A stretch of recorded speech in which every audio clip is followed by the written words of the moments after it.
You know, like I said before, I think I'm getting closer to the end of these, but you know what? It's been such a long journey. To my own credit, you know, I can't believe I made myself this far, you know, and it just keeps on getting worse and worse down the line as I keep on going, though. But you know what? For you guys, you know, hey, more good rants, you know, and reviewing more shitty Steven Seagal movies. And thank God, you know what? Once I review these, I'll never have to watch any of these movies again. Never have to see these movies again.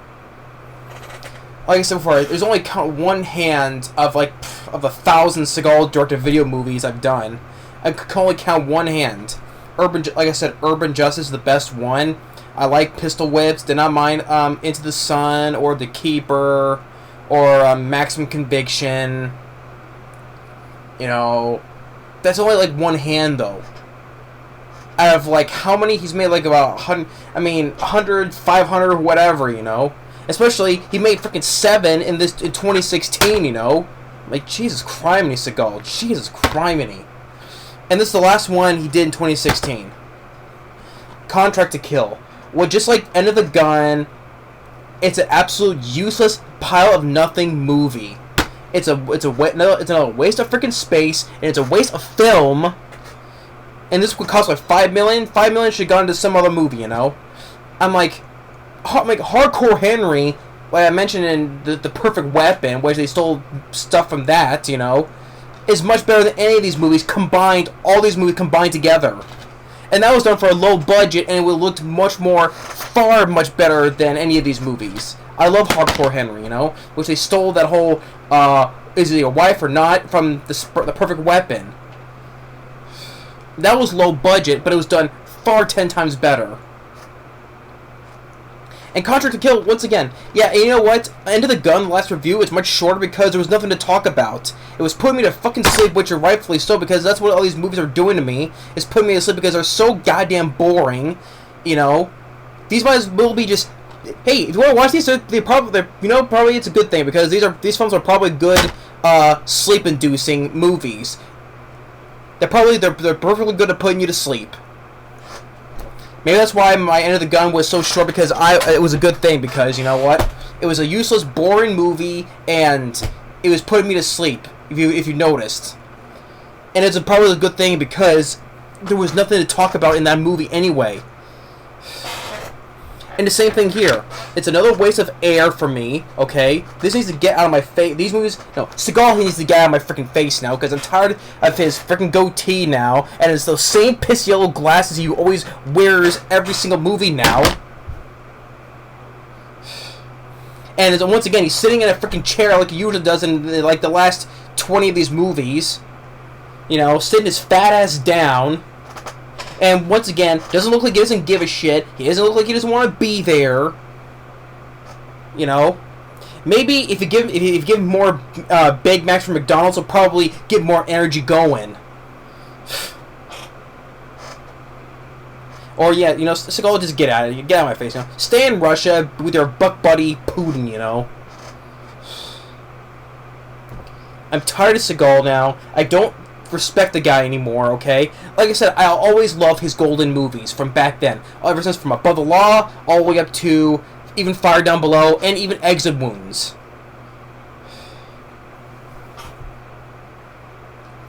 He doesn't give a fuck anymore. He doesn't. Okay?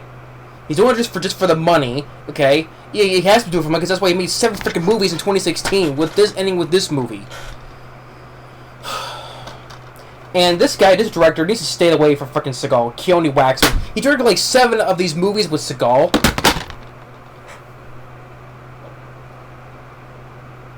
And what's the plot of this movie? What is the plot of it? It's pretty much the same thing as probably all these other movies, you know? Oh, he's an FBI or a CIA agent or DEA agent. It's the same thing, you know? He's but in this is dealing with oh, by the way, there's not much action in this movie anyway. This is like End of the Gun or whatever. It's more of a thriller, not much action, because in this movie there's a lot more, just a lot of talking, a lot of exposition. Not much. Even what it does is boring as hell, and they last about freaking 30 seconds. Seagal does couple of fights, and they last about 30 seconds. And there's these terrorists that are captured in Mexico. They're like Islamic or Afghan or whatever, and they go and like it's funny, like the first 5 minutes they go to like 3 different locations within the first 5 minutes. First Mexico, then Istanbul, and wherever the country the other country they were. And what else? And it's the same. It's kind of the same plot, you know, drug smuggling or whatever, weapons. It's the same generic, boring crap we've seen in all pretty much all these 50 Seagal movies. You have this FBI girl, and then you have this one guy played by Russell Wong who flies in this film. Russell Wong, if you know who he is, he was the bad guy in Romeo Must Die with Jet Li. Yeah, he was. I wasn't really big on Romeo Must Die with Jet Li though, but I can easily watch it to any of these movies easily. Because hey, I like Jet Li and Russell Wong. He was not that bad of a bad guy. I mean, I've seen far worse. I just really wasn't big on Romeo Must Die anyway though, but I can still easily watch any of these fucking movies from Seagal easily. But Russell Wong, he was the bad guy in Romeo Must Die with Jet Li. Here, he's a guy who works with Seagal. He flies these drones has weapons on them, you know, and like spy drones. You know, you can control them, right? And once again, Seagal mumbling and stumbling his words. You know, I'm like, geez, hey. Can you please, if I can't understand what you're saying, Seagal, please put subtitles on your dialogue now, because I can't barely understand what you're saying anymore. It just once again shows you how much he gives a shit. Okay, once again, if you can't say your words properly, please put subtitles in your movie. Then, okay. I mean, I can't understand everyone else except you anymore. And once again, just so much exposition, too much talking. It's not much action. He does a couple of fights, knocks a couple guys out. Then he fights a couple guys on a stairwell. Not much. I think he did something with a pipe with a metal pipe with somebody. Oh, and by the way, I also noticed that, you know, a lot of times, you know, they can kill bad guys. They can easily kill Seagal from far away, though. But no, they have to be up close to him to show his whatever he can do up close combats. So yeah, they can't kill him from far away. They have to be up close to him with the gun in his face, so he can grab the gun and take him away, because he's too much of a lazy ass to shoot from far away. No, they have to just show. They have to be up close and personal for him to, because they can't kill him up close, because otherwise he's gonna take their gun or whatever, and when he makes him end up make a guy shooting himself with his own gun. I'm like. And then I'm going all over the place, because what is there to talk about? It's nothing else. Pretty much the same generic plot, typical cliche bad guys. And then with the F by a woman, of course, because a young woman, pretty much that's half his age. Oh, she gets naked and then pretty much has sex with Seagal. I'm like, typical, okay? That's just typical with him with women like half his age, okay? I'm like. I mean, you know what? The more I believe, I do more reason to believe with all those human trafficking as he did with the women and all that stuff. The more I see it, it's clearly to see in these movies. The more I see it, I more believe it's true.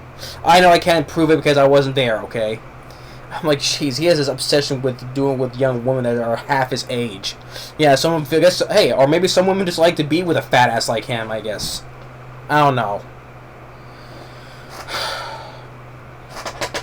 What else is there? Oh, and stupid dialogue too. This is one particular piece of dialogue that I was like that did make no sense whatsoever. Because he was explaining. I think he was explaining to the girl or Russell Wong. I don't know. And it ends up the dialogue and it's like, oh, it's like a monkey fucking a football. I'm like, what? What the hell does that even mean anyway? What does that even mean? A monkey fucking a football?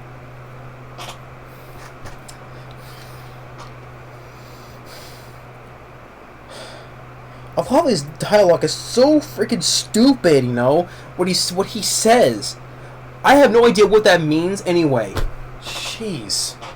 It's the writing of these movies are so freaking dumb, especially for dialogue, man.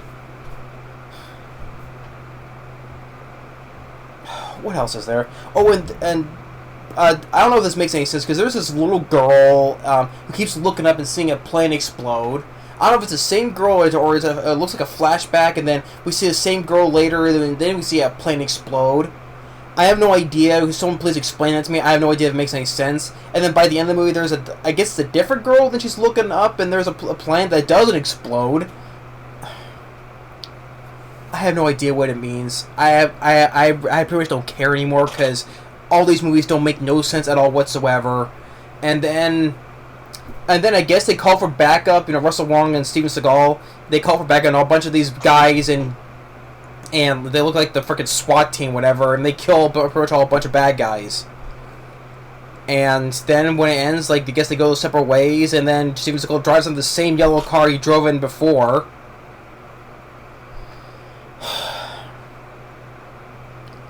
I'm just, you know, these films are really making me brain dead right now. You know, I can't believe it just amazes me how far I've gotten with these movies. But you know what? There's a few more to go, you know, and then this long journey of me reviewing Steven Seagal movies. Well, you know, maybe I should go back and just help relieve myself, you know, from this pain and torture. I think just go back and just I did a re-review Fire Down Below. I did Mark for Death, you know, when I started out before I decided to do this, you know. Maybe just go back and just review, because I don't think I still think I did not review Above the Law. I don't think his first movie.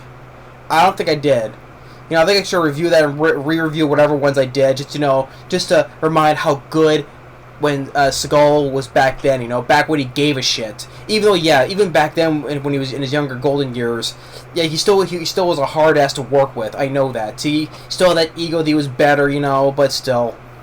At least those were good movies. All those ones I mentioned, from Under Siege 1 and 2, Out for Justice, The Glimmer Man was not bad. Even Fire Down Below was not that bad. On Deadly Ground, which I enjoyed. Above the Law, Hard to Kill, Mark for Death. Exit Wounds, I even liked Exit Wounds.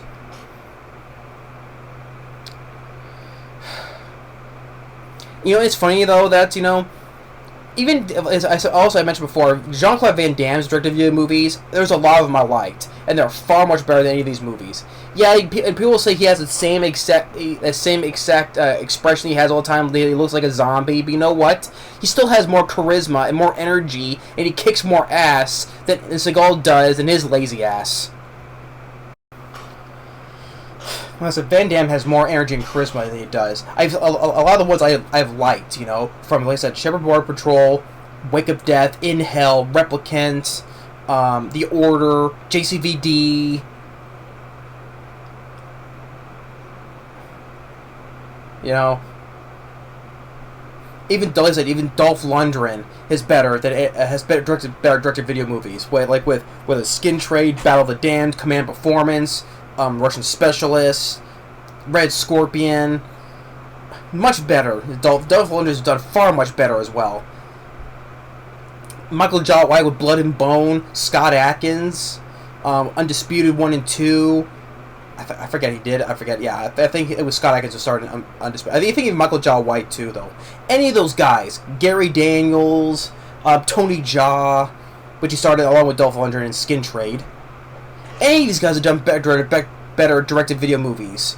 Even, what I mentioned, Jeff Speakman from Perfect Weapon with Deadly Outbreak and Street Night.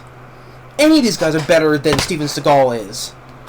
You know, because all those guys have done better directed video movies than this motherfucker right here. He is the worst of action directed video movies. He is the absolute worst. Like I said, any of those guys, Van Damme, Dolph Lundgren, Tony Jaa, Michael Jai White, Gary Daniels, Scott Adkins, any of those guys have done better direct-to-video movies than this lazy fat ass. All those guys have done better. He is the absolute worst when it comes to direct-to-video movies. He's the absolute worst. And Jeff Speakman as well. I can mention Jeff Speakman as well. Mark Dacascos, I say, has done better. Even Mark Dacascos with Drive and the Omega Man.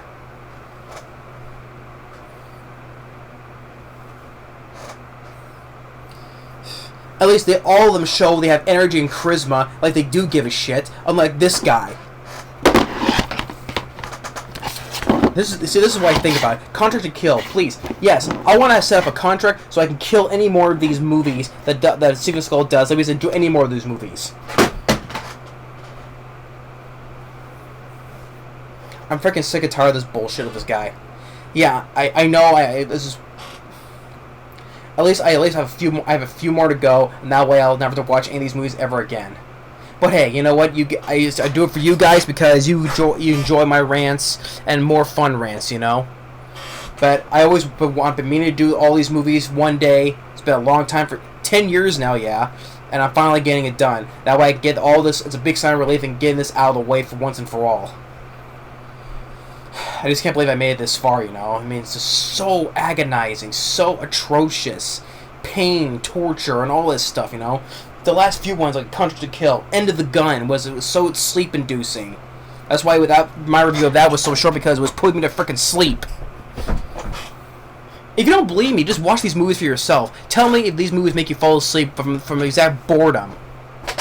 End of the Gun, The Perfect Weapon, or all the previous ones I reviewed, you know? Whether it's Sniper Special Ops, or The Asian Connection, Code of Honor. All these previous ones I mentioned from the past. So I'm done. I'm done. Contract to Kill sucks big time. Okay, it was boring as sin, and I'm done like dinner with these guys. Not these guys. This guy here. So I don't know what I'm gonna say. Contract to Kill. Fuck Seagal, and just fuck these movies. And but I'm still persevering on because I got a few more to go. But hey, thanks for watching. Stay tuned for more, and we'll see you next time. Later.